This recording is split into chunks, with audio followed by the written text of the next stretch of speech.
All right, so I have with me an IEM called the Prisma Lux. This IEM is sort of the sibling to the Prisma Lumen that I covered a while ago. The Prisma Lumen was a good IEM, but for me, it didn't really do anything too interesting. It was very, very neutral, very referenced, but it didn't have a lot of character or bite to it. This one is a little bit different. I think this one is kind of went out to sort of to be a companion to that sort of style tuning. So this one is still very neutral and reference style in the mid-range, but towards the tail ends, the sub bass and the upper treble definitely has a strong U-shaped characteristic to it. So there's a lot of sub bass on this IEM in particular, a lot of rumble, good sort of that boomy depth to it, and a lot of that upper treble extension and air. It's actually quite an airy IEM. I do think, however, this IEM does go a little bit too far in the other direction because I think that the amount of bass it added is not just a pure sub bass focus. It actually added quite a bit of bass of a really, of a generous bass shelf, I think kind of almost in the 200, 300 hertz region. So some of that energy does, it's not that it bleeds into the lower mids per se, but it does, you do hear a bit of that extra boominess in from that low end, right? Just a little bit because of how much that was added.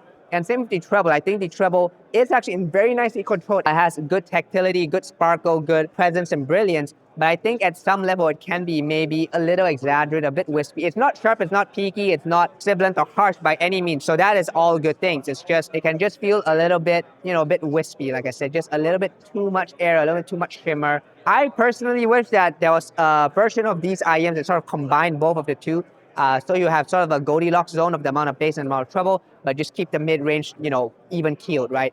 But otherwise, if you ask me which one I prefer, I definitely prefer the Lux. You listen to it, it's fun, it's exciting, it's engaging, it's a vibrant sounding IEM. At the price it comes in, I think it's around $1,000. I do think this one's, a pretty worthy competitor at that price, given what it offers and the reference style tuning. And another thing I really like about this IEM and I really appreciate is that it is a very small IEM comparatively to all the others. It's just not quite as bulky and it fits my ears quite well.